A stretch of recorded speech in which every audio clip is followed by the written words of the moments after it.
Hey everybody, welcome back to the return of the Snare Spotlight series here at Sounds Like a Drum. We've done a few of these in the past. They were kind of an early thing that we tried out in the first season, and we took a little bit of a kind of hiatus from it, and now we're bringing it back. We're super excited to re-kick off this series with this unique and interesting drum from Welch Tuning Systems.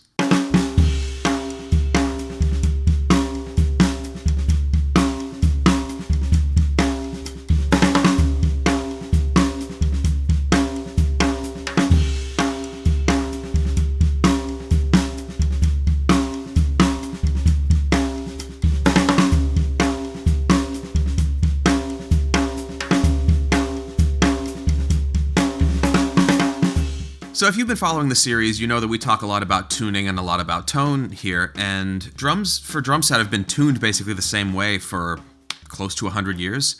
And we have before us a alternate take on how to tune, how to tension a drum to get a beautiful sound out of it, hopefully maybe a little bit easier or at least like a different kind of approach. There's going to be another video along with this that dives into this tuning system specifically and how it sort of works with the Welch drums and kind of what it's all about. So we're going to talk a little bit about here, but we're mainly going to focus on this right here, which is the snare drum that they offer. It's a 10-ply maple 8x14, what amounts to 10 lugs, but as you'll see, that's debatable, and a kind of lovely satin black finish on the outside. It's really a fun instrument.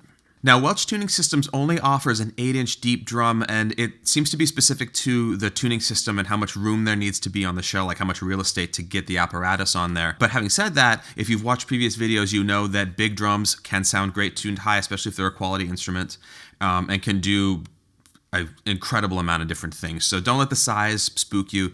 It's really, really very versatile. So before we get into the specifics, let's do a quick demo at sort of a medium-high tuning and give you an idea of the sort of like standard sound that we're getting out of this drum.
Alright, now let's take a minute to talk about what's normal about this drum and what's not normal. Again, it's a 10-ply maple shell, it has 45-degree bearing edges with a little bit of a round over, die-cast hoops, 10 lugs, trick strainer on there, 8 inches deep, 14 inches in diameter. Now, what's not normal about this drum is the way in which you tune it, or tension it, depending on how you want to talk about it. This drum has a proprietary tuning system that allows you to turn one tuning key, or as you'll see in a moment, more of a peg, to tune both heads at the same time, sort of in the manner of rope tension drums you might have seen in like a Civil War reenactment or maybe an orchestral situation where you're using a field drum that has literally got ropes through the hoops to pull the heads tighter, and you tension it just with that single rope. So with this snare drum, we have 10 attachment points on 10 lug hoops that the cable, in this case, rather than a rope, is threaded through with little kind of flywheels underneath. They come round to the side of the drum that's facing you, where there's basically a tuning peg from an upright bass or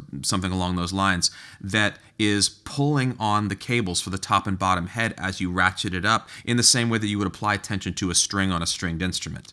Now, this isn't quite the same as tuning a string because you're tuning two heads and you're applying tension to these membranes all at once at the same time.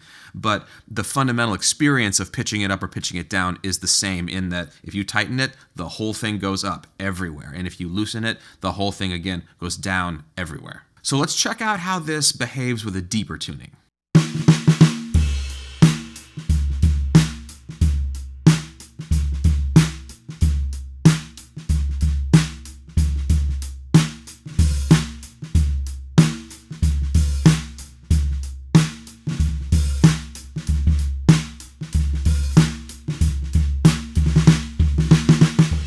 So my experience with this deeper tuning is that when I go down further, the snare side head is still fairly tight because it's dealing with much less material, much less mass. So it gets tension on it faster than the batter head, which kind of gets us a slightly tighter snare side head, which is what most people aim for anyway with their snare tuning, in my experience. So we can get a fairly traditional sound out of this drum simply by tensioning it up and not really worrying about where in the range we are. It behaves great at this low tension, a little bit of muffling, different things. Fairly similar to other 8-inch drums, maybe a little more resonant. We are noticing a lot of snare response, both at the drum and at a distance, so it's very articulate and brighter than we were expecting from a ply maple drum, which is very interesting. The die-cast hoops could also be contributing to that, particularly the rim shot, which is surprisingly powerful given the construction. All right, we're going to take it up a little bit from there, experiment a little bit, and see what it does kind of in the mid-range.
So as we like to say around here, it definitely sounds like a drum.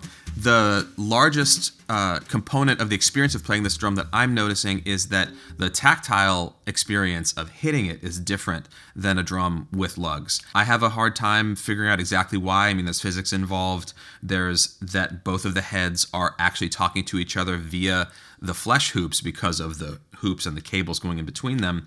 And not just being attached to the shell. There's a lot going on, but at every tension there's a cushiness to the feel and somewhat of a dryness to strokes in the center of the head. It's fat, but it's not overly sustainy. And depending on where you tune it in the range, it can have really aggressive and even wild overtones, or it can be relatively dead. And when you're dealing with a single cable like this, which is pulling tension at every point, but the tension is centered around a mechanism, you're always a little bit offset from the tension being perfectly even between all of the lugs, which, depending on the range you're in, can give you more overtones, less overtones, more aggressive, less aggressive. There's a lot of wiggle room, basically, with that. Now, when I look at a new drum, one of the things I think about is, who is this for? What is it for? What does it do that's different than other drums that I have? I can do most any gig with most any snare drum that I own. What is particularly special about this one is the ability to dramatically change the tuning very, very quickly. So if you're in a situation where you need to move between sounds, maybe even inside of a single song, that's virtually impossible to do tuning-wise with a traditional drum. There's way too many things to have to think about. And with a drum of this nature, with this mechanism, you can actually swing it from super high to super low in a fraction, well, not a fraction of a second, but a few seconds. You can really swing it down. I can see a lot of opportunities for that being super fun. We were experimenting with actually like changing the tuning while we were playing it, almost like a timpani pedal or something like that. That was super fun, especially on the floor toms. We are seeing sort of that it's not meant to necessarily be a replacement for whatever snare drum you normally use, but it has a unique sound, and it also affords opportunities for tuning on the fly and for what is essentially a free-floating drum. Like, there's no mounting hardware on this other than the snare mechanism. So you're dealing with a different kind of resonance, and at every tuning a slightly different behavior than a drum with traditional hardware.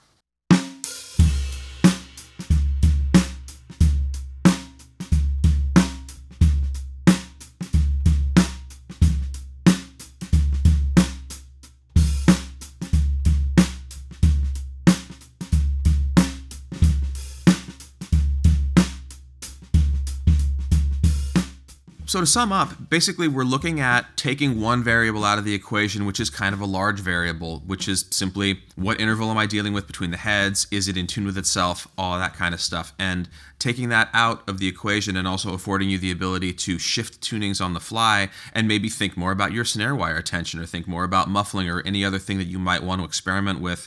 This takes the heat off of that. And we have had an awful lot of fun with this drum. There's going to be more of them coming up in some other videos. This is definitely one of the most innovative tuning systems that I've ever seen, and it also looks awesome, which is worth mentioning. The design of all of the stuff on it is just lovely and aesthetically pleasing, but also noticeable, you know. So if you're on stage with a kit like this, maybe even in an orchestral situation or something like that, it's very interesting looking, in addition to the sound being interesting, which, you know, we got to face it, the people look at the drums that we're playing, and if there's something about it that draws the eye, that's cool too, as long as it sounds good, which they do. Now, for us to work with a small batch builder here, we want to see something that has a level of innovation, a level of craftsmanship, attention to detail, components, all that stuff. And Welch definitely has that. The innovative designs that they've done, the proprietary stuff, the choice of hardware that they use, the trick throws, for instance, very nice die-cast hoops on here. The finishes are immaculate. The edges are immaculate. I mean, even the finish on the inside of the shells, you know, sometimes that's a little shady. These are beautiful inside and out. They offer a few different options. The snares, again, come in one size, but it is proving to be a very versatile size, especially for this tuning system. And we're really pleased to get to share things like this that people are thinking up, that they're basically coming up with at home. You know, this is small builder, this is boutique stuff, and it is definitely operating on that level. So if you're curious about a boutique level drum that also has some interesting differences to it, you want to set it apart, or you just want something that's not going to sound like anything else you have, this is a pretty good place to start. All right, thanks so much for watching the Snare Spotlight with Welch Tuning Systems today. Please like, comment, and subscribe, and hit the notification button below so that you can get all of our videos as they come out. Please keep your eye out for more of these in the future, and if you are similarly a drum builder and you'd like us to check out your instruments and give a rundown about them, talk about them, play them a little bit, see what they can do, drop us a line, and we'd love to talk to you.